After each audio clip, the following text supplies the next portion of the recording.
Hello, everybody. WeeB'S here, and welcome back to the Otaku Overload episode 6. We are back, and we are excited to keep this thing going, even though we're both pretty busy, which we'll kind of explain it in a moment when we get to our weeks. Even though we've been really busy this December season with the, year wrapping up, we're still excited to keep making content both for our channels and for the podcast. Legend Jonathan's here, of course. Say hello, my dude. Yo, what's up, guys? I'm back. I'm excited to be back. Yeah, that's basically it. That's basically, Yeah, yeah. I like to always keep it so short compared to like Terrific whenever I'm playing with them. We always say that. Oh yeah, can you imagine if I'm on the podcast, it would be like he'd be like, "Hello, it's my first time on the podcast. I'm Terrific. As you know, I have a channel and I share with these guys. And Me, I'm like, yeah. my nickname for today is this." And he would explain the origin of his nickname and why he's come up with it. And he would repeat that it's episode 6. And No, then I'm like, yeah. Anyways, anyway, he always does the long intros. That's his style. It's just funny. yeah. Anyway, though, guys, we are back, and like I said, we're excited to keep this thing going. We're on episode 6 already, and I don't know, it just feels good to do. It's just fun, meeting up every week and just talking about some stuff, sharing some news with you guys, that sort of thing. And it looks like the podcast is doing all right. I've seen it; it's kind of getting there. I'm just excited to see it grow some more, So we'll just keep at it. All right. So as always, with that out of the way, we want to get into our weeks. Which, real quick, we just do want to say though that our weeks aren't too much because, as I kind of alluded to, with it being like December and the year wrapping up, there's just like a lot going on for us. Like for me, there's a lot of stuff going on at work. Kind of tying up some loose threads. And for you, you said that you're also really busy because of school, right? Because the semester's almost over. It was school, yeah. Yeah, but we still have a few things we want to talk about. A couple of things each. So, go ahead and get started with your week. Let them know what you did. So, finally, I caught up on Urusei Yatsura. Oh my god. I know, almost every week I mention it. So I caught up on the last 2 episodes. I'll just keep them brief. I won't really go into like detail. Half an hour later. Half an hour later, it's like me explained the whole 2 episodes. Oh, so basically the first I think it was episode 8. Episode 8, basically it was about I think it's like 𝐿𝐿𝐿's friend Ran, that she attends like the same high school as 𝐿𝐿𝐿 because 𝐿𝐿𝐿 had attended high school that same exact day or something like that. And that basically the reason why she's there, her friend, is because she wants to get revenge on 𝐿𝐿𝐿 because apparently she stole the guy she liked, apparently, or something like that. And so throughout this whole episode, it's basically her trying to be like a bitch. And she's like, yeah, you do this and that. And then she'll like fake her personality and she'll switch it to like a more kinder one. And she'll be like, oh my God, 𝐿𝐿𝐿 was being mean to me. And she's like this and that. Oh, she's trying to be all manipulative and stuff. Yeah, she's being very manipulative. It's really creepy because one moment she's like cursing and she's being like an asshole, and then the next minute she's like acting all like she's cute and she's like, oh my God, 𝐿𝐿𝐿 was being very mean, and oh, this is my friend 𝐿𝐿𝐿 Poo, and she starts being all like that. And it's just like such a bad yeah, it's just she's creepy. And then like there's even a part where she even tries to like I think like kidnap Ataru. And like there's another part where she like tries to like kiss him so she can like rob his youth so he turns into an old dude. And like it just fails, obviously. But it's so like bad that yeah, she's trying to get revenge and she just does it so like creepy. And then episode 9, it had to do with which I mentioned, the guy that Ran liked or whatever. That guy was basically like 𝐿𝐿𝐿's ex-fiance. And this guy shows up in the next episode. And basically the whole time he looks like this ugly little cat, like this cow, like tiger looking thing. And so basically the whole time is that it's just him trying to get 𝐿𝐿𝐿's attention. And she's like, yeah, no, I don't like you. Please get away from me. You need to learn to take no as an answer. And so basically that was the whole episode. And I did like the second episode was that he basically like interfered with some like radio station thing where he has like a weird headset and everything. And yeah, same thing. It was him trying to find 𝐿𝐿𝐿 again. And so yeah, it was just like that was the 2 episodes. That was basically her friends, and they just kind of showed up out of nowhere. You can say it was adding more to kind of like the world building that it's not just 𝐿𝐿𝐿, it's not just Ataru, and like some of the classmates, other characters. Yeah. It's expanding on the character list and stuff. Yeah, because these past like 9-10 episodes, which the 10th episode should be coming out next week. yeah, it's just been expanding the characters of being like, oh, here's like Lum's closest friends. Here's like that one friend I just mentioned, Rand, that she's like she has like the multiple personalities. Then there's Ray, who she was like, he was like her like childhood best friend and like fiance before, but then like obviously that didn't work out, and like he's like a glutinous where like he'll like eat a lot and that's all Yeah, he cares nice, about. So nice. basically that's what she hates, that basically he eats too much. And like that, like yeah, like I like these episodes. They've been pretty good compared to I think they've done better with this adaptation compared to the 80s one. Yeah, you said Um before you just like the pacing and the it characters feels more and faster and stuff. Yeah. yeah. And I was gonna say it makes sense that if it's supposed to be kind of like a slice of life rom-com sort of thing, it's not really supposed to be like taken too seriously in terms of plot. It makes sense that yeah, they slowly add other characters to the mix and introduce them, and mhm. what are they up to? How do they, how are they part of the plot? They show up every so often, and What what is their shenanigans? story? Yeah. What shenanigans do they get into like this episode or whatever? So it makes sense, Mhm. Yeah, and yeah, those two episodes I watched, I liked them. And the other thing I did is I finally finished Don't Hug Me, I'm Scared earlier this week. Oh yeah, because last time we talked about how you had watched the first three episodes, right? Hmm. Yeah, because I had watched all of them, but you had said you only watched three, so I kind of held off on some stuff. Cool. Real quick, then I guess I was what I was going to ask you. Out of the first three, I liked the work one a lot. I thought one was really fun. You like the work one? Yeah, then I think I said out of the three after that, I really liked the Electricity? about the computer. I thought that was really funny. And then I was like episode like four. Oh, that was episode 4 where it was Yeah, what do you think about the the computer? the worm or whatever. Yeah. Yeah, No, yeah, I but mean the eagle. The eagle. oh Sorry. yeah, yes, yeah. What do you think about that? About them like they only have like use the computer once a year or whatever. Yeah, they it's such a weird thing. It was so dumb. Like, it's like, no, we have a computer day and it's once a year. And it's like an old school computer, and then I try to log into it, and they can't remember the password, and like that's where And it so starts. like they like it mentioned something like, oh, it's a rat face or something like that.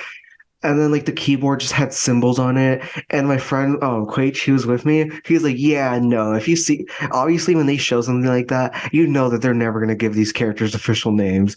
Like Oh yeah, yeah, that's what was funny. I thought it was funny how like the bird, I think, he was like Duck, maybe it's yeah. my name or whatever, and It's then like like it's like one symbol, and then like the yellow kid, like how about my name, and it's like a whole bunch of letters to type it out. it's a freaking it's the freaking arrow keys and he like spams them. Yeah, yeah, he like he takes forever to write his name. He's like, I thought Yeah, it was so that's the dumb. thing. My friend's But like, yeah, it no, had they're gonna some it take had some forever. fun. It had some fun like computer gags. Hmm. I thought it was really funny. And just that they Yeah. can only use like once a year and like And they can check their email like once a year. And it was so dumb because they barely got like one email per year.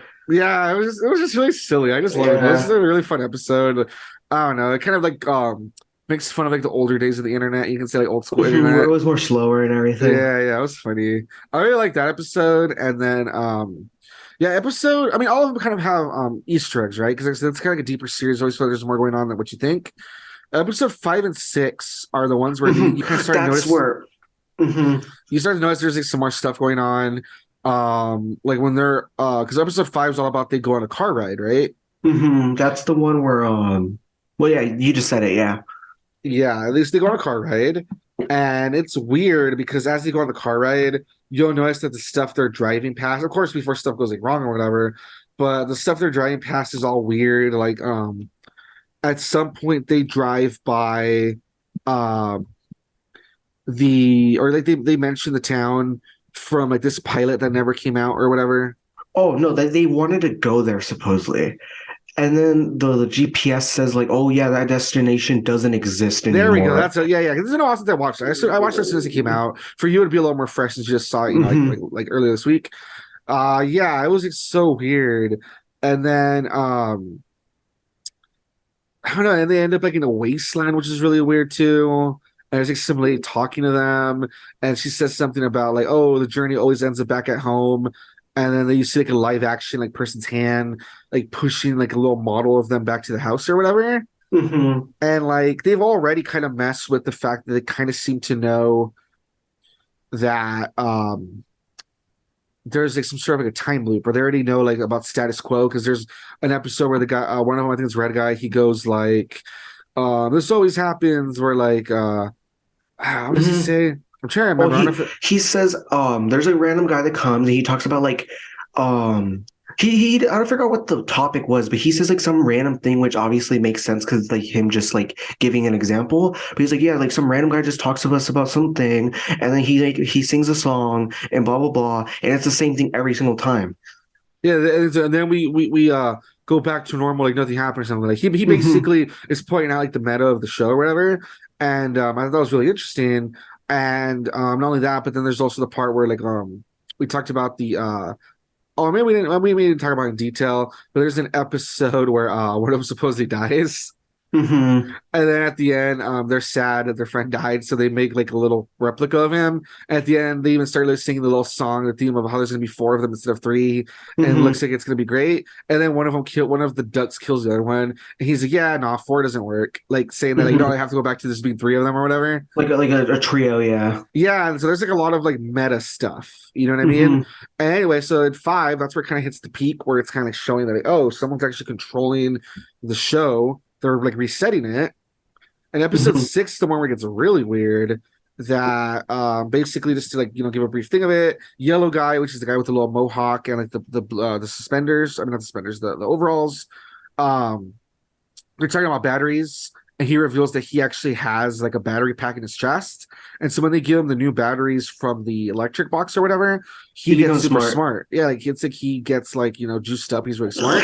And he starts actually climbing the stairs of the house, and he goes to all these rooms where his friends are more like evolved, I guess you can say, and they're Hmm. doing different stuff.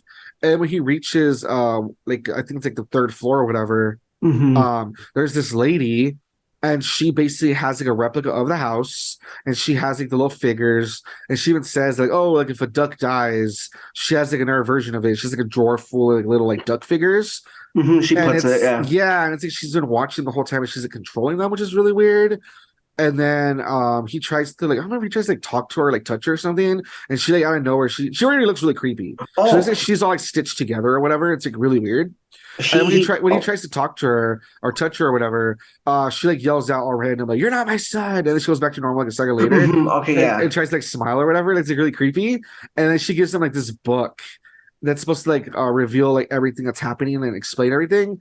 But then shenanigans happen. They take his batteries away, put him back in the electric box or whatever, and he loses intelligence, and he basically shreds the book. And they all laugh about it, yeah. Yeah, and I'll laugh about it. But it's like if you look, it's supposed to be like there's another floor to the house. So like Hmm. maybe I don't know if you'll ever somehow get smart again or discover and keep climbing and make it all the way to the top because there's supposed to be something at the top, I guess, like some sort of ultimate truth, I guess. I don't know, and it's so weird. And then if you look at stuff like movie theory with like Matt Pat or any of those people that like to speculate about like media, they say there's like a whole thing where if you notice throughout the episodes there's like a secret language everywhere, and a Hmm. lot of those codes were also on the book, and it looks like what's on the book has to be with like their names and stuff, and it might be like almost like a prophecy or like a script controlling the I show. had a feeling that might be a script. Yeah, and that lady, it looks like she might, her name's Leslie. I just read right now because I'm Hmm. looking at the wiki, and it might be that like it's implied that yellow guy, his name is David, because in the episode where the duck dies, he gets put in a grid that says David. And Hmm. then the coffin, he even says, "Oh, are you the one who's dead?" And he points at the yellow guy, and they're like, "No, He's it's like, Duck." no. And they're like, "Oh, I would have guessed it was the other guy." And it's because oh, and also during the episode with the car, that's where we get another thing where we see. I think it was that one where he has like some Oh, sort of like a yellow weird guy. dream about how he's like a child getting run over or something. Hmm. And so it's kind of implied that maybe like the lady, she had a son that died and she's grieving, and so she like made this environment to like, bring him back to life, but it's puppets, it's not her real son or something. Like it's Hmm. weird. But the point is it gets really crazy where I'm really excited to see like how much more they make and where the show Yeah. goes. Because it looks, you can tell there's always stuff going on in the background. You know what I mean? Like, it Hmm. has some sort of a deeper story, which is really interesting. And yeah, it's just done so well. Like it's so like creepy and interesting. It looks like there's some deeper stuff to it. Like I don't know. It seems pretty cool, honestly. Um, yeah, same. I was gonna say another thing was pretty crazy is on the fifth episode when yellow guy tells red guy, he's like, "Oh, I'm so scared," because he's like, when I look outside the window, I like see another version of me, and like he like literally slowly moves and he looks at the camera, like the window, and there's literally like the smart version of him like right there, Oh and yeah, they like a even foreshadowed creepy. it. They even foreshadowed it Mhm. like an episode early before we Yeah, actually see my, him in the my next my friend episode. Quaid just like, yeah, no, a lot of stuff like this is gonna happen in the next episode, and it's creepy because basically, yeah, he like looks towards the reflection, then he like looks back, and like this really creepy like violin starts playing. Yeah. Like it's really, and even the sixth episode was creepy. Yeah, Yeah, like the yeah. It was like the creepiest one. It was just so mhm. random and weird. Yeah. Yeah, there was a lot of creepy stuff that it just amplifies by the end of the sixth episode. Like, yeah, they've just been living in a weird cycle because, they've forgotten a lot of stuff and everything. Hmm. Yeah, so I don't know, man. It's just very, very strange. But hey, they do a good job of creating this Mm, weird world building. I like it And a lot. I yeah, it do. has like this weird, dark, like silly. Some of the stuff's like really silly. Some of it's really dark humor. And just it's so interesting. It's like I really want to see where this goes. And it Yeah. says that's not over yet. If you look at like the Wikipedia, it says 2020 like the show, there's the actual show, like this version of it, it says 2022 through present. So I'm guessing they're gonna make more episodes. We're gonna have to see Hmm. what happens, you know? Same. Yeah. I can't wait forever. I I know. just I just hope they don't take like 10 years. I Oh, know. I hope it goes a little quicker. You know what I mean? Because yeah, the original thing was from like 2011 to 2016, just yeah. slowly. You didn't even know when episodes are gonna come out. And hopefully, this is a little more, I have scheduled. I have a teacher that we he loves the series as well, and he put the film theory. It was funny. We were both like, yeah, I hope it doesn't take like 10 years. Nice. Yeah. Oh boy. I was gonna ask, is that it for your week? Hmm. Okay, cool, cool, Yeah. cool. All right, so that's it for your week. Pretty cool. So at least you watched some anime. You had some stuff to talk about. You caught up, and you had this. That's pretty cool. As for me, as I've already, kind of alluded to, I did not have too much stuff going on. A lot of it was just, catching up on anime I've talked about before. Don't worry though, I want to, when the season's over, everything I've talked about, give like a final like review of it, some final thoughts. So that, everything I've talked about before, it'll kind of add up. At the end, I'll talk about it at the end of the season, so it'll be kind of interesting. The only other thing I did of note that was kind of like new, I guess you could say, is that I've talked about it before. I really like to follow not just anime but manga.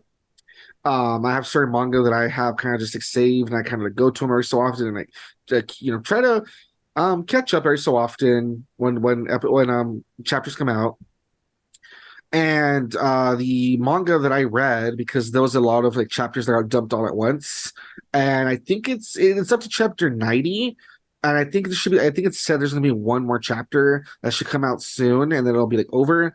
But this chapter basically kind of wraps stuff up. I feel like it's a manga called Miss Caretaker of Sunohara-sou. Let's go. In Japanese, I think it's called Sunohara-sou no Kanrinrin-san. I think that's how you read it. And basically, there was an anime of this back in. Let me check real quick. They made an anime of it back in 2018. 12 episode thing. It had like it covered a bit of the manga. I don't know if they'll have a second season. We'll have to wait and see.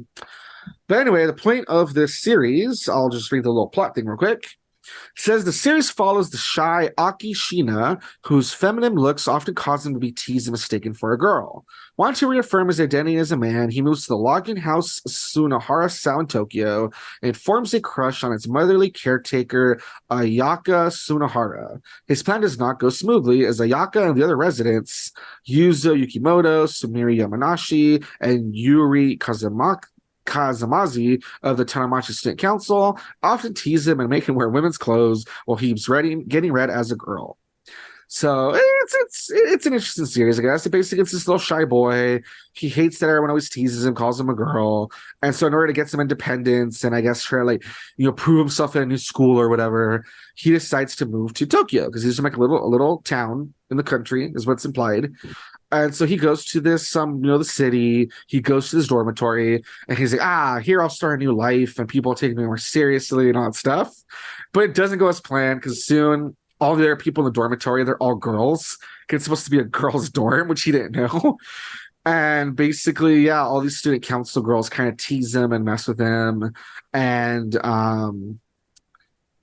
I don't know. And then like it says he kind of has like the big part of it is that he has a crush on the caretaker because she's kind of like this not that old. You know how anime works, where it's like, oh my god, she's like the one in charge, she's motherly, and it's like, I bet if they ask her age, she's probably like 21.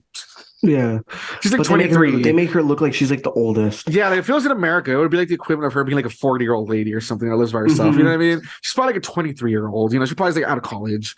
But the point is that yeah, it's just a series about seeing this boy and his dealing with this dormitory and these girls that tease him and him trying to deal with his crush on the caretaker and that sort of thing.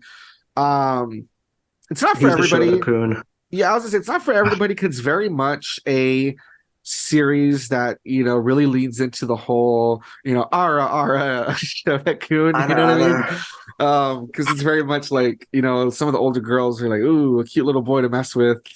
You know what I mean? And I don't know. It goes there, if you know what I mean. Yeah, it's like it has a lot of that stuff. That type of territory. And it has a lot of stuff where also, because he looks, androgynous, they mess with him and put him in girls' clothes and stuff and tease him. It goes in that direction a lot too.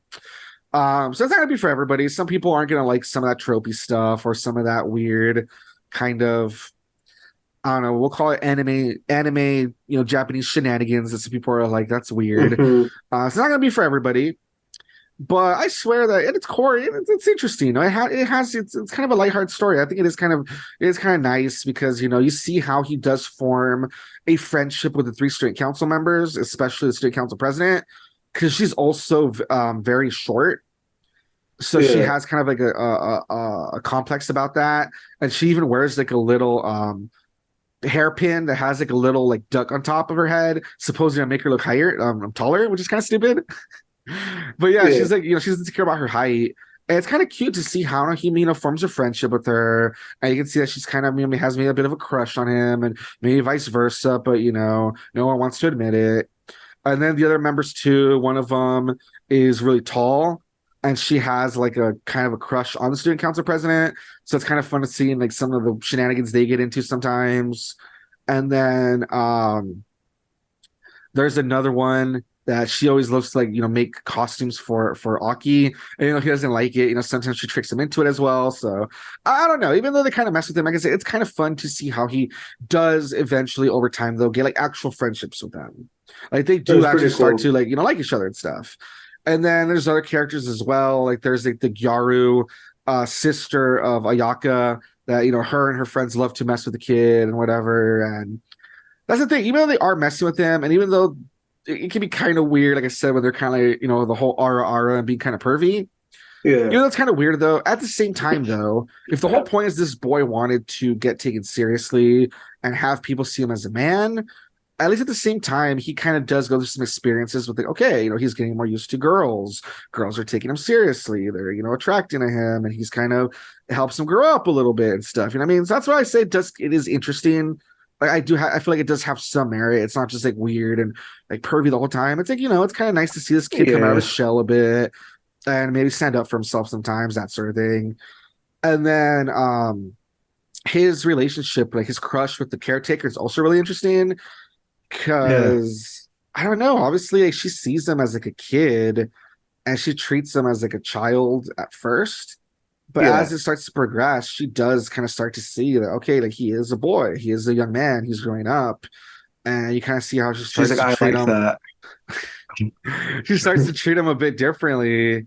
And just like him trying to deal with that whole crush he has on her and stuff is just, it's an interesting dynamic, I guess. It's kind of cute. I don't know. She very much does, even though like the other girls, like the ones that are like high schoolers, like her sister and stuff, even though they are kind of, like very ara being pervy, it is nice that she does keep things more under control. Like even though, I don't know, she does, she keeps things as professional as possible, as you can say, mostly. So I don't know. Like I said, it's not going to be for everybody. Some people are going to find it kind of questionable, the age differences and like the way they treat the kid and whatever. But I liked it enough. I thought that I'd say it's not without merit. It's not like a total like, oh, it's just creepy or it's just pervy the whole time. Like there does have some heart to it. Seeing him and his relationship with the characters and how they all grow closer and how they do start to take him more seriously as like a man as time starts going on, because as he starts to grow, they kind of appreciate him and his what he's like and stuff. And I don't know. And yeah, like I said, basically went to chapter 90 and it kind of wraps stuff up quite a bit, but there's supposed to still be one more chapter. We'll have to see how that goes. But yeah, basically where it ends, it kind of is very clear where the story's going to go. And there's even a bit of a time skip, and we see how everyone's progressed and stuff. So I don't know, pretty interesting. That sounds pretty cool, bro. Yeah, like I said, it's not the best manga. I'm not gonna say like, oh, it's the best 10 out of 10. I gave it maybe like a, I don't know, like a 10 out of 10. I like the relationship between the mouth and the Shoda-kun. and the big boob lady. No, Yeah. I give it, I don't know, like a 7 out of 10, maybe a 6.5. But using a scale where it's not like, math tests where like, oh, if you get like a 6 out of 10, that's like a D. I don't mean like that. Like keep it like actually keeping in mind 1 through 10. You're just saying it's like okay-ish. Yeah, like, I'm just trying to say that yeah. it's better than average for me. I think it has like enough stuff that it's fun.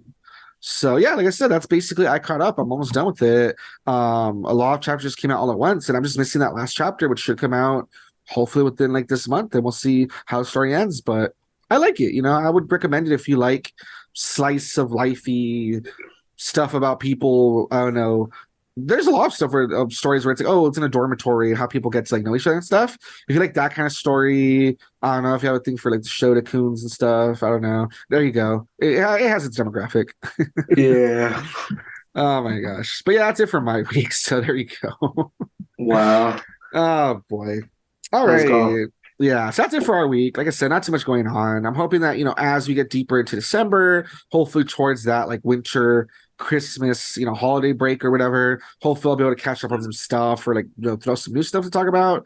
But for now, at least I always have something to talk about. So, All right. Speaking of stuff to talk about, even though we didn't mention it, that reminds me, even though we didn't mention this as part of our week, it is something I know we both did. I watched it live and you watched it like the morning after. But we were, of course, talking about, and we mentioned it last week. Let's go. This week on Thursday, I believe, the Game Awards 2022 showcase happened.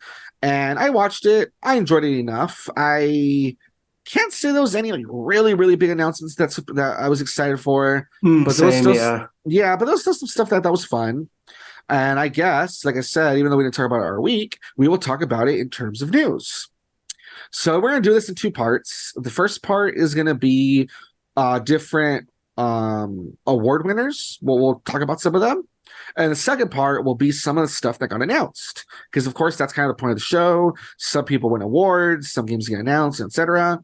So let's start with some of the award winners.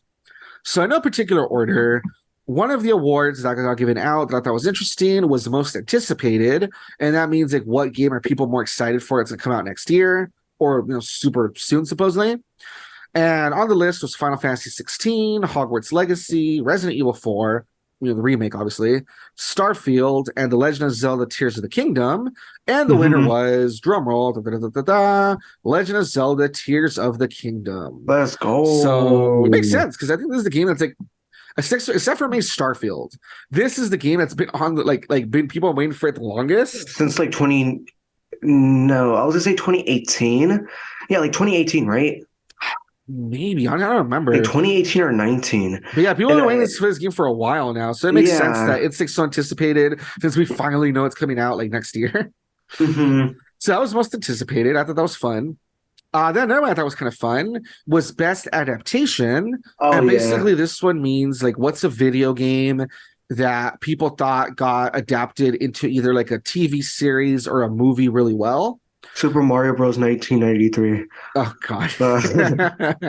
And the list was Arcane League of Legends, Cyberpunk Edge Runners, which both of those were like an anime sort of thing. Then there was the Cuphead show, which was the animated series on Netflix, Sonic the Hedgehog 2, which is a movie, and Uncharted, which is a also live action movie. And the winner is Arcane League of Legends. Yeah. Which I thought it was going to be either Arcane or Cyberpunk. I know both of those had a lot of attention. People were kind of like fighting back and forth. Yeah, they're both pretty good. Well, I mean, I can't say they're pretty good. I haven't watched them yet. Unfortunately, I do want to watch them soon. But from what I've seen of clips and stuff, like the art style and stuff, it looks really good. I've seen it too, yeah. Yeah, like I've seen some stuff from Arcane. The art style is just really good. The way it mixes like 2D and 3D and CGI and stuff, it looks really impressive. So yeah, pretty cool that it won. Like, good for them. Yeah. Then another one I thought was interesting was best debut indie, which honestly, best debut indie and best indie, the game went the same game won for both. And at first I was kind of like confused, as I'm like, what's the difference between like best indie and best mobile indie? Basically the difference is that best indie could be just any indie game that came out this year, and best indie debut means that it's like a studio's first try. Yeah. So basically, it's their first time making it indie. And it's like their first ever title, basically. Yeah, basically, yeah. So for best debut indie, the list was Neon White, Norco, Stray, Tunic, or Vampire Survivors. And then for best indie, let me just scroll up where I left that. For best indie, it was Cult of the Lamb, Neon White, Sifu, Stray, or Tunic. So you can see there's a bit of a little bit of a crossover, a bit of an overlap. And like I said, the winner for both of these was Stray. Let's go. And I thought that was really fun because I feel like Stray deserved it. Yeah, Stray's a really good game. I mean, it's so good that it was in the running for best game of the year. So that kind of shows you how much people liked it. You know what I mean? Yeah. Stray was really good. It kind of sucks that Tunic didn't end up not winning anything, because Tunic was also really good. It's the one where you're like that little fox and you're running around. It's like Zelda. It's like a Zelda mixed with like Dark Souls, because when you die, you have to like pick up your soul or whatever. It's really good. It's kind of a shame it didn't win anything, because I think that game's like really interesting. I really want to see more from that studio. Like, they deserve more attention, you know. Then best multiplayer was Call of Duty Modern Warfare 2, Multiverses, Overwatch 2, Splatoon 3, or Teenage Mutant Ninja Turtles Shredder's Revenge. And honestly, I was surprised with the winner for this one. The winner was Splatoon 3, which is surprising, because I thought it would have been one of those first the other three ones, yeah. Because they're like multi-platform or whatever. I think Ninja Turtles was also multi-platform. I don't remember. It was, the fact is, the fact that a multi-platform game didn't win, the fact that Splatoon won, that really surprised me. But hey, good for Splatoon. That's pretty cool. Their best family game, of course, almost all of them were Nintendo. It's here Splatoon 3, Nintendo Switch Sports, Mario plus Rabbids Sparks of Hope, Lego Star Wars The Skywalker Saga, or Kirby in the Forgotten Land. And winner was Kirby in the Forgotten Land. Yeah. So yeah, that's pretty fun. So that's kind of nice to see Kirby win. I saw it when the show was happening. Doug Bowser went up there and got the award, which was kind of funny. Oh, that's cool. Yeah. That's funny, yeah. Yeah, and then for best action adventure, this one makes me laugh, because there's best action and there's best action adventure, which is like, what's the difference? It's kind of weird. Best action adventure was God of War Ragnarok, which I feel like it deserved it. That's pretty well deserved, because God of War was pretty good. Then best action game, the way it describes it here is that best action, and it says it's mostly combat. Well, action adventure is combat and with like traversal and puzzles and stuff. So I guess that makes sense, even though it feels almost the same. But best action game was Bayonetta 3. Because it was either Call of Duty, Neon White, Sifu, or Teenage Mutant Ninja Turtles Shredder's Revenge. I feel like Bayonetta 3 won, which I don't know if a lot of people are happy with that, because I know a lot of people were not happy with this newest Bayonetta. I don't know, kind of controversial. I know a lot of people weren't happy. But then again, though, I know a lot of people weren't happy about the story. But I think they at least thought the gameplay was good, though. So I don't know. Then this next one really surprised me, because I did not. I'll mention in a moment. It says best virtual reality / augmented reality game. So it was After the Fall, Among Us VR, Bone Lab, Red Matter 2, or Moss Book 2. And the winner was Moss Book 2. And I love the first Moss on PSVR. I did not know the second part was out. Yeah. This was how I learned that it was out. I didn't even know either. I actually didn't know either. This is how I learned that it was out, and I was so surprised. I was like, oh, I did not know because they had said they were going to make more to it, but I didn't know there was more out already. And it was disappointing, though. That's only for VR2, which I don't have. I don't even have like a PS5. So I'm like, it's one of those titles I have to remember to play sometime. You know what I mean? Because the first Moss is just really good. I really, really like it. It's like a really good VR title. Let's see. Then let's keep going. Best performance. This was really interesting. Oh yeah. This ended up being like the first official award of the night, when it officially started. So best performance is for best voice acting, motion capture, etc. it was either Ashley Birch for Horizon Forbidden West, Charlotte McBurney for A Plague Tale Requiem, Christopher Judge for God of War Yeah. Ragnarok, Man Engaged for Immortality, or Sonny Suljic, I think that's his name, for God of War Ragnarok. And the winner was Christopher Judge for, God of War Ragnarok for being Kratos. And I thought it was funny when he won because he went up there and he talked for like 10 minutes. He talked for a long time. Oh yeah, I remember seeing it. And at the moment, it's because we were in the class. It was my teacher. He had put it on the screen, and he's like, "Yeah, no, we're gonna like skip through like a lot of this because he's like, this is too long." And It was a nice heartfelt speech. It was a good one. It was a good one, but he was like, thanked first thing his mom for like believing in him and then stuff. his brother, he believed in for being his hero. He thanked all the people from the studio, and he kind of talked about being chosen to read for the game and stuff like that. It was really good. The bad part is that obviously it was kind of long, and you know how people are, they're always so impatient and stuff. Like it sucks. I almost never look at chat. I think chat's like really toxic, but I just happened to look over and everyone was like, "Oh my god, like sleeper, tell him to stop already," and it's so blah dumb. blah. And like, It was so mean. It was so mean. It was so dumb. One of the people in the chat put it best. They're like, Jesus Christ, like you fucking Gen Zers can't like your short attention span. Like let the man talk, man. Like I swear some people like just can't deal with like a speech because it's too long. It's like so ridiculous, man. Yeah. But yeah, it was pretty cool seeing him go up there and stuff. He seems like a pretty cool guy, and it was just fun seeing him give a speech and thank everybody. It was nice. I liked it. Then let's see for best. Oh, we're kind of near the we're not near the end yet. It's because I'm skipping through a lot of them. We are near the end. Okay. For best narrative, since we're talking about God of War Ragnarok, it was either Plague Tale Requiem, Elden Ring, Horizon Forbidden West, Immortality, or God of War Ragnarok. And best narrative was God of War Ragnarok. Yeah. And it makes sense, as the other ones I've seen some of them, like the story they have and stuff. Yeah, God of War has just been so impressive with how it's had this ongoing story. Oh yeah, like the character arc for like Kratos has been really good and stuff, and he went from being very angry and stuff to like a calmer person and someone who like really just like learned to like let things go and grow as a person and stuff. It's just like really crazy, man. Like looking at like the first like 3-4 main titles, whatever, when he was in Greece, he was just like this meathead that was always mad and yelling and wanting revenge, and he was kind of a dick. He would like kill anyone that was in his way. And seeing how he's changed in like this like new like series, it's just crazy because he's someone who really, you can almost say, grew up. You know what I mean? Like he really like, grew up, and he really toned down and stuff. It's crazy. Like at the end of like the last the trilogy, when like the games when he was in Greece, like literally like you can tell like after he was like done killing, he kills all the gods.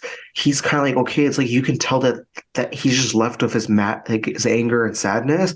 It's cool that like between the time of that and like these games, like you could see that he really did like grow. Yeah, he really reflected on it and really wanted to do better. You know what I mean? Now like you could see he has like his own humor. He has his own like he socializes more. He's more calm. I think there's a part where instead of being angry with his son, I think his son was like sad about something. He literally listens and he's like, okay, I'll give you time or something like that because something had happened. And that was like at the very beginning. And he wasn't like in like the other games where you can tell that he probably would have been very like, no, I'm not gonna give you time. Like, no, he literally let him like have his time. Yeah, the other games, all he knew was like anger and vengeance, and here he's like an actual person with all his like different emotions and stuff. And that was what really, I liked. It's really good seeing just like how he really changed his life when he like moved to this setting and just like grew older and stuff. It's really interesting, and he's still freaking crazy and badass and strong and stuff, but he just knows how to like channel it better and stuff. Yeah, it's just so interesting, man. And I was gonna say, what was the part that well, he kind of went over it, but yeah, I just think it's so interesting. Like too, like before in the first game, he wouldn't call almost anybody by their names. He would give them like a nickname or a description. Like he would call Mimir just head. And here, as soon as the first game starts, as soon as he has like some sort of trouble with Atreus, he literally goes in his room, puts the head down, and he starts talking to him like one-on-one. You can tell he respects what Mimir has to say. He doesn't just call him head, Yeah, so I thought it was really interesting. I thought it's really crazy seeing all the relationships he has and all the friendships he gains in this Nordic Hmm. setting. You know what I mean? Yeah. And it's not like I said, it's not like it betrays you. We're like, oh, he doesn't know how to fight anymore. He's weak. Like, no, he's still when he has to do what he has to do, he still does it. He You know what I still mean? trains. He's still a fighter. He still has like that serious like yeah, like that serious personality and stuff. Yeah, But he you can could tell still he's go. more Like, open. yeah, he could still go like one-on-one with Thor and stuff. But man, that first time with Thor in the game was so Oh my crazy. God, that It's was so crazy. badass. It's so badass. He revived him. Yeah. Oh my That god. was Anyway, that's so cool, man. But anyway, that's to say, like you can yeah. see that, like, yeah, Kratos still knows how to throw down, but he's just a better person now. You know what I mean? He's just not like a how do you call it? He's not like a an assassin basically. Yeah. Like, before all he knew was like just how to kill, basically. You know what I mean? Hmm. But pretty cool. So I'm glad they won some awards. It definitely deserves it. I think it's a pretty good game. I think it's like really well put together, and I'm interested to see where it goes in the future because I don't think that series is Hmm. done yet. So. Yeah, I can All tell it's right. definitely not done. And finally, the last two, I'll kind of just say them together because it's once again it's the same winner. So best game direction and game of the year ended up being the same winner. For game of the year, it was Plague Tale, Elden Ring, God of War Ragnarok, Horizon Forbidden West, Stray, or Xenoblade Chronicles 3. And for base game direction was most of the list I just mentioned, like give or take two of them. And honestly, the one that won game of the year and best game direction was Elden Ring, which good job, And Anytime From Software makes a game, I feel like it's almost always a big, huge scale, successful game that basically mhm. everybody likes. I mean, I think the worst Oh they've boy. done was like a mixed game. You know what I mean? Hmm. Almost everybody always really likes their games. So congratulations. It wasn't that much of a surprise that they won, honestly. As we transfer for winners over to things that got announced, though, oh my god! If you guys didn't see it, I don't know how I missed it. I was watching live, and I Oh think my God, I know what you're talking about. when I saw the Elden Ring won, I guess I just got kind of bored because I'm like, oh, this is the last thing they're gonna announce. I kind of started like tuning out, and so I kind of put like my headphones down or whatever, and like didn't really pay attention to the speech. At the end of the speech, and I'm not gonna talk about it too much because you guys can go look it up. It's like a whole meme. That kid that went up there, I don't know how they I didn't didn't even notice know him. either. Yeah, it's because he doesn't sneak or anything. He literally walks up there when they walk I up thought he was a there. part of the team. Yeah, and he just looks really young, which I thought was weird, right? He's like But then 15 looking, after yeah. after they give the speech, he like takes the mic and he's like, "I want to nominate this award To for my my reform. reformed Orthodox Rabbi Bill Clinton." Everybody's like, "What the hell?" And you can see like Yeah. Jeff Keighley's all mad, and someone that goes like, "Who is that guy?" And it's just like so stupid. Yeah. Everyone's so confused. It's Like like, I don't know how I missed this. Is I started tuning yeah. out. I started tuning out totally. I think I like kind of gave up watching at that point. I can't And believe I missed that. And everyone's so yeah. confused. And yeah, the kid got like arrested, and apparently it was like he's some troll that he's come out in other stuff like InfoWars and stuff before. Oh And my God. he's just That's like a professional troll. He likes to go everywhere and just like mess with people. He's a 15-year-old oh though. How did he even get to the Game Awards by I knew he was himself? 15. I had a feeling he was like 15. Yeah, he looks really young, but Dude, like, how did he even get there? I don't know, his man. mom. That's what makes it so funny though. Like that kid's the ultimate Dude, troll. I didn't even know. Yeah. All I'm gonna say, because like I say, you guys can go look up yourselves. It just sucks that people are saying he should have said something instead of something like really crazy. He should have said something to really make From Software like start swaying under the collar. He should have said like Bloodborne 2 coming out in February 2023. Yeah. Or like, Fortnite 3.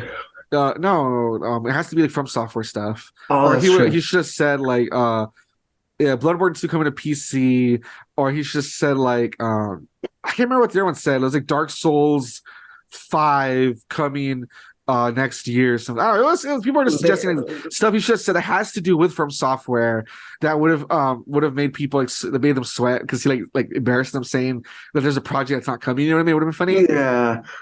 That kid though, man, that was Dude, funny. I didn't even know. Yeah. And then freaking some kid mentioned it randomly. He already had like my friend, he has like an accent already. Yeah. So he put another accent on top. And I was like, wait, is that the kid from like God of War? And he's like, no. Like there was like some random kid that went up stage and he just mentions Bill Clinton. And we watched the clip and I was like, wow. And it's just so I like laughed my ass off because I didn't even expect that. Yeah, that's funny. Oh my Freaking gosh. kid. So like I say, you guys can watch that for yourselves. There's gonna be so much coverage of it. It's really funny. Moving on to the next part though. Like I said, after the award winners, we just wanted to mention some of the trailers. So real quick, there's a bunch of them. I'm not gonna go over them. I'm just gonna go over some of the bigger ones. First on the list is Final Fantasy 16. That looks interesting. It definitely has the combat of like Final Fantasy. 15. It looks like it has a lot of stuff of using summons, that sort of thing. Looks like you're a main guy. There's gonna be some sort of time skip, so you play as like a young version and an older version of him. Looks kind of cool. Oh wow. And we also got the reveal. I think this is the first time that we hear it. That's gonna come June 22nd, 2023. So that's pretty cool. Then they announced Hades 2. I thought that was really fun. I know I've not played Hades yet. I really need to play it, but I've heard it's really good. Me I know neither. I haven't played it I know the yet. other games by Super Giant are really good because they're the ones who made like Bastion and Transistor and stuff. I know people really, really liked Hades 1. So the fact that they're making a second one is pretty cool. And it looks like you're playing as it looks like it's like maybe like the daughter of the protagonist from the first one. I'm not too sure. But it's like Yeah. some girl this time, and oh, it looks pretty good, honestly. Then they talked about a game called Judas that's by the same guy who created Bioshock, and it looks really weird. It's something about like you can like talk to like, different people, and you have to like I think it says you have to get off a ship before like a meteor lands or something. But then they Yeah. also said that it's gonna have like it's very narrative driven, and it's like a first person shooter that's gonna have. This is like the way they'll mess with the narrative will be very different. So I don't know what that means, but it looks like there's gonna be all sorts of choices. I mean, if it's called Judas, Judas is known for being like a traitor. So maybe it'll be Yeah. about like betraying people or like making schemes against people. I don't know. But from what I saw, it looked interesting where I want to know more. Definitely. You know what I mean? Same. Then there was the Death Stranding 2 trailer. Pretty cool. It's cool that Kojima was there. It's cool, like it says, Sam Bridges, which is the protagonist from the first one. He's older. Looks like there's gonna be a new protagonist, that sort of thing. And good for Kojima that he's still making games out here. That's cool. I will admit though, I am not disappointed, but Death Stranding 2 is cool and all.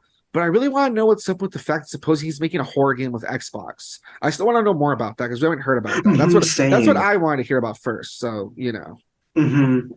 we'll see about that though. Then even though I haven't gone back and played Cyberpunk 2077, like I have a copy for your PS4, but it came out so bad that I just kind of like never like really touched it. I was still waiting for it to get fixed up. But I think it's really cool that they revealed that Idris Elba is joining the game and he's going to be part of an expansion called Phantom Liberty.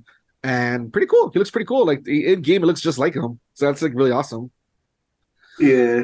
Then they showed the trailer. I want to say it looked like it was a bit of gameplay too. I think it's gameplay. It looked like gameplay to me of Jedi Survivor, Star Wars Jedi Survivor, and I Hmm. thought it looked really fun. It's coming soon too. It's coming out March 17, 2023. And from what I saw, it looked really cool. I think all the powers and stuff your character has, it looks really fun. I thought it looked pretty good. Yeah. Yeah, like Star Wars games are usually pretty fun if they're done right. And from what I Hmm. saw, it looked pretty fun. It looked cool. Like I wouldn't mind playing that at some point.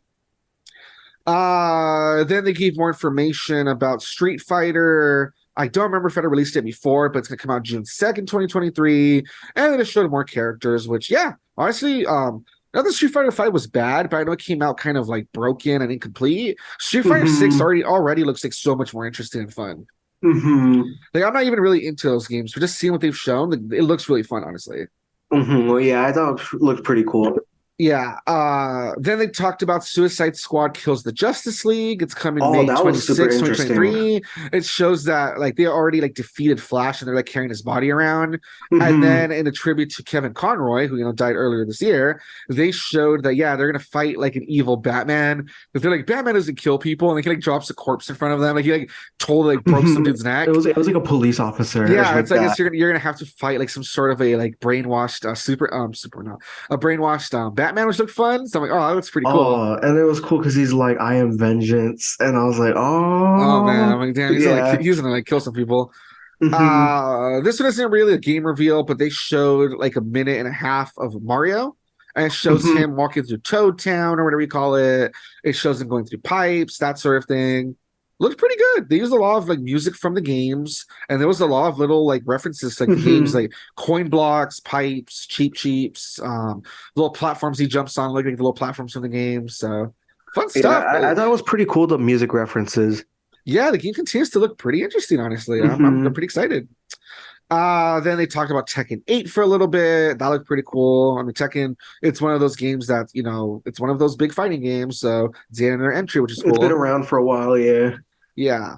Then they revealed some sort of a Crash thing that's like a 4 versus 4 game, which is really Crash weird. Team Rumble. Yeah, it's really weird too, because if you look on like who's on each side, it's Crash versus his sister, but she's on the same side as 𝐿-Cortex, which is like what? Yeah, I guess it doesn't matter. That's why I guess it doesn't matter. It's just supposed to be like kind of like a weird little like not fighting game, it's some sort of like a multiplayer game where you're just like competing against each other, I guess. So I was like, that's interesting. But hey, the fact that Crash is against something else, that's kind of cool. I'm glad that he isn't like dying off quite yet. And then what else? Oh, Celeste. Their next game is called Earthblade. We saw a little map of that. It looked pretty interesting. It's gonna be another 2D little exploration game. That looked pretty cool. And then Bayonetta is gonna get a spin-off. It's called Bayonetta Origins. Oh, Bayonetta Origins, Cereza and the Lost Demon. And that's coming out March 17, 2023. So the same day as the Star Wars game. And yeah, it's like this little spin-off game where it looks like it's like storybook style, and it's a young Bayonetta. And I guess we're gonna see like an origin, we're gonna see the origin of how she like got her witch powers, I guess. I like the art style. Yeah. And then speaking of art style, they showed Hellboy's game, a video game that's done in like a comic book style, which is pretty cool. Oh, that's pretty cool. Yeah. It's supposed to be a roguelite action game. So roguelite means, when you go to a different level and every time it kind of loads in new stuff. So pretty interesting. Like he's getting a game and that it's gonna be in like that like comic booky style. That's actually kind of cool. Nice. And then let's see. Oh, Crime Boss looks really interesting. It's called Crime Boss Rock City. And it looks almost, at first I was like, is this going to be like a GTA game or something? It kind of looked like that style. And that's what I thought. It says it's a first-person shooter. It's a stealth action first-person shooter that, it says right here, task players with becoming leaders of a criminal underworld in a fictional version of 90s Florida. It would look really interesting as they start showing all these celebrities. Like it's gonna have Chuck Norris, Danny Glover, Kim Basinger, Danny Trejo, Vanilla Ice. Like they're all playing like these different like gang members or police officers or like crime lords or whatever. And it actually looks kind of cool. It actually looks like I said, it kind of reminds me of like GTA or something, which I thought was really interesting. Especially like the picture they use for the background, like the little like neon like sun thing. Yeah. I was like, oh my god, this is like Red Dead Redemption or like what's it called? GTA. I was like, oh boy. Yeah, I hope it's good because the fact that it just looks really interesting and it has all these stars or whatever. I hope it's a game that does well. I hope it's not one of those games that like, oh, it had all this star power and it went nowhere. That would be kind of sad. That would suck. So that actually got me excited. I'm like, this looks really fun. Yo, Chuck Norris was a big surprise. Yeah, he was like the last person they showed. I was like, why Chuck Norris? Why Chuck Norris? That was really funny. And then let's see, what else was there? And the last one I guess I'll talk about was one that they showed very, very close to the beginning of the thing. It was even before the official show started. I think they showed it when there was like 5 minutes for it left to start. It was this really weird platformer that says right here, surreal platformer After Us, announced at the Game Awards. And it's like this really weird platformer where you're like this girl, and she's kind of, I don't know how to explain. She has like white hair. She looks very ethereal, and like she looks like she's almost made of crystal. And everywhere she walks, like on the dirt, she leaves like grass, like she's like forming life around her. And it's like this weird platformy kind of game that kind of reminds me of stuff like Little Nightmares or Limbo or games like that, where it's a lot of platforming, but there's also a lot of running away from like creepy like enemies in the environment. And I don't know, it looked interesting. I don't really know what's up with it, but it says right here, the game is set in a post-human Earth where players become Gaia, the spirit of life. Throughout the game, players will need to salvage the souls of extinct animals and revive them after learning their fate. So I don't know. So she's like Mother Nature or something. Yeah, it looks really interesting though. It looked really trippy, really caught my attention. Piccolo Studio. Yeah, that's like a studio. I don't know if they've really done stuff before, so pretty cool. That's what I'm wondering too. Yeah. But that was basically one at the very beginning, but it's one that definitely caught my attention. So there you go. Yeah. And obviously, like I said, there's a lot more. You guys can read like the whole list. The link will be in the description below. There's some I didn't talk about because maybe it didn't really interest me, or I don't know, whatever. But there's like a whole lot more. There's probably like 2 times what I mentioned, 3 times what I mentioned. But there you go. Like I said, even though there was not like any that got me like really, really hype. There's not one that I'm like, oh my god, I can't wait for that. Oh my god, I'm like, like dancing in my seat. I still thought that there was some cool stuff, and there's a few of these that I do want to check out. So, Yeah. Alrighty, guys, but that is it for the news this week. Like I said, the news is mostly just about the Game Awards. So there you go. If you're interested, you can look at the winners, you can look at the announcements on your own time. Feel free. Links will be in the description below. Yeah. Now, to close off the show, every time at the end, we try to talk about some sort of a topic or some sort of a theme. This is kind of weird because even though the movie we're going to talk about, it's an anime movie, even though it's not exactly Christmassy, it still feels Christmassy if you kind of like look at it, because like it's kind of like, what other season would you watch it in? It feels kind of like something you would sit down and watch during like the Christmas season, honestly. And the reason I bring it up is that I remember also watching it around this time, either like Thanksgiving-ish, December-ish season when I first saw it. And the movie I'm talking about is a film called Millennium Actress. Oh yeah, that's a very And Millennium Actress is co-written and directed by Satoshi Kon. Dude, I think this guy died too soon. He was awesome. He died very young. Yeah, he was this anime film director that he was awesome. He made Perfect Blue, Millennium Actress, Tokyo Godfathers, and Paprika. And all of these movies, hopefully we talk about all of them at a different point in this podcast, because I think they're all really good and these are we talked about. But yeah, for instance, just to give you guys a thing, Perfect Blue, for instance, if you kind of want to know what it would look like if it was Americanized, Black Swan. Black Swan is basically Perfect Blue. It feels like Americanized and made in live action. And meanwhile, Paprika is what it would look like if you take its Inception. Is what it looks like if you like kind of take themes of dreams and like the dreamscape and stuff, and that's Paprika basically. Inception and Black Swan basically took inspiration from those two movies I just mentioned. Oh, his movies are very good. Yeah, they're always like really trippy, really crazy, where you don't really know where like real life and fantasy like they really like the lines really what do you call it, really blurred. You know what I mean? Oh, and I forgot the other thing he did. He also made Paranoia Agent. That was an anime he made. Paranoia Agent's really good too. It's really creepy and like really, really. It's actually like really psychological and stuff. It's really good as well. Oh wow! But anyway, yeah, he's just like really good at what he does, and yeah, basically he made these really, really good movies.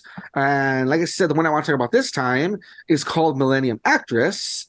And Millennium Actress is this really interesting movie that I'll just read the synopsis real quick, then I'll kind of explain it. And, so storyline, it says, a movie studio is being torn down. TV interviewer Genya Tachibana has tracked down its most famous star, Chiyoko Fujiwara, who has been a recluse since she left acting some 30 years ago.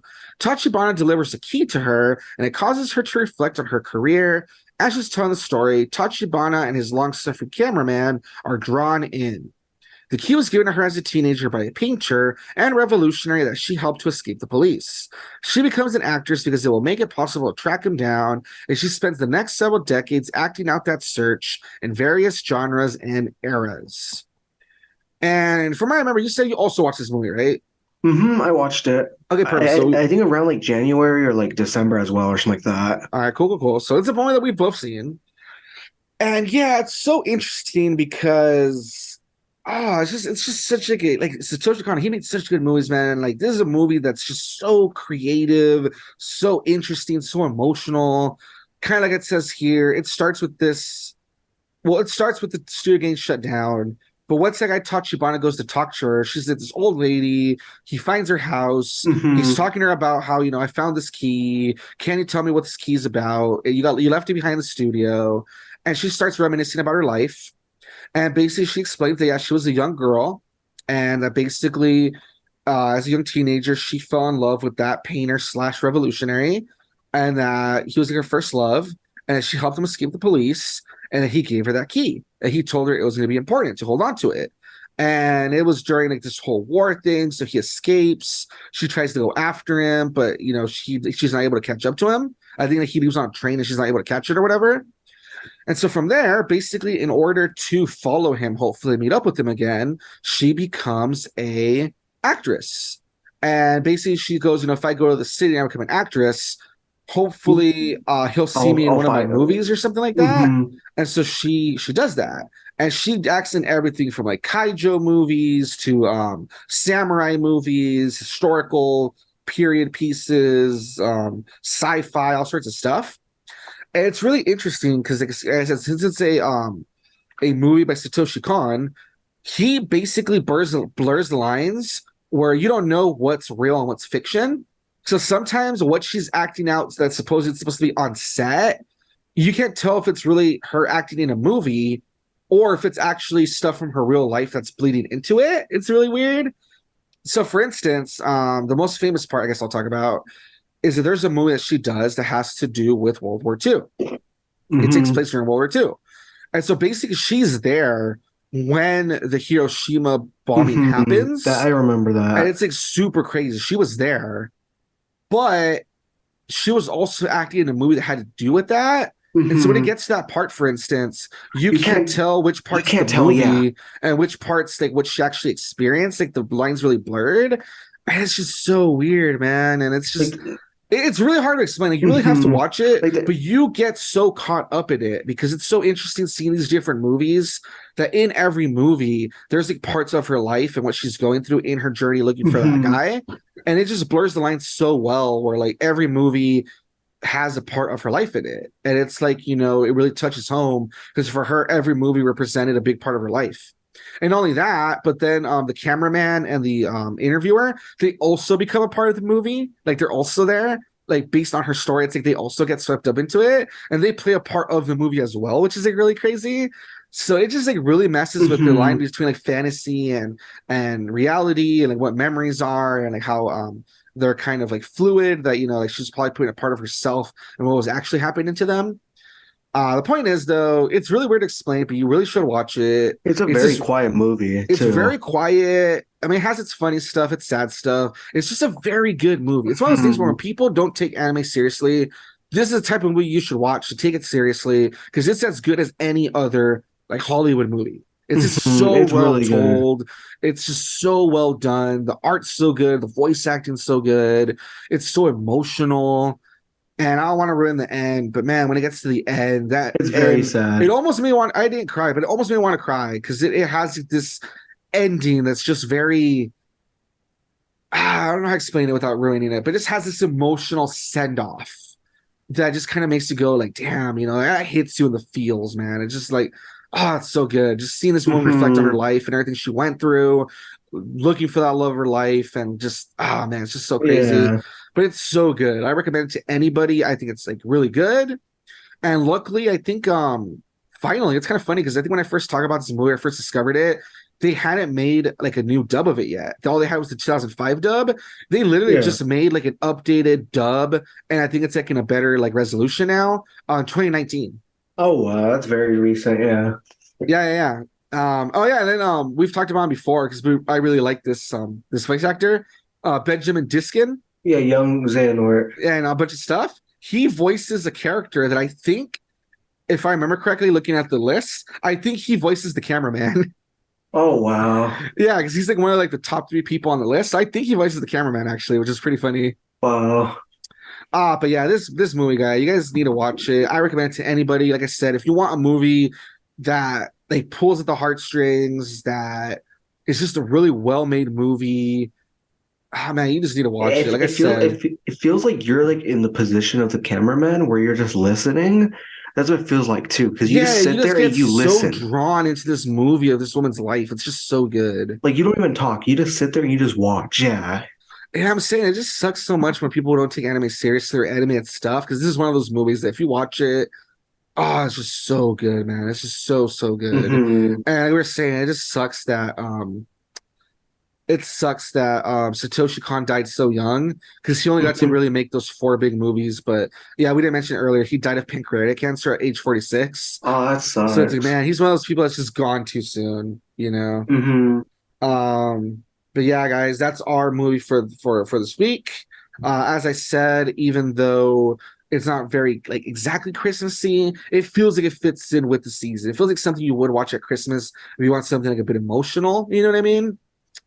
And yeah, that's basically it. I would say go watch it. I'm not too sure on where you can watch it. I know when I watched it, it was like randomly on like TV.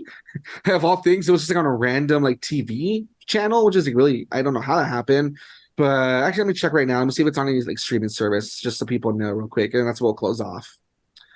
Oh, it says you can watch for free on YouTube, apparently. Yeah, it says watch now on free on YouTube, Pluto TV, the Roku channel, or Amazon Prime Video. Wow, it's free? It says free, so all right. It's on a few things apparently. Oh, now the money prices are there. Well, no, for Google and for Apple. And Voodoo.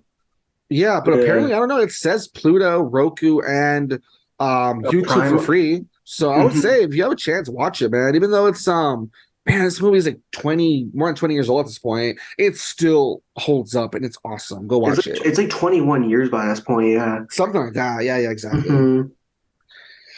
There you have it, guys. That is the end of our podcast. Hopefully you guys enjoyed that. Hopefully there's something we talked about that, caught your guys' attention, whether it was the stuff we did, whether it was the Game Awards show, or it was Millennium Actress, our, suggestion for the week recommendation. Hopefully you guys like that.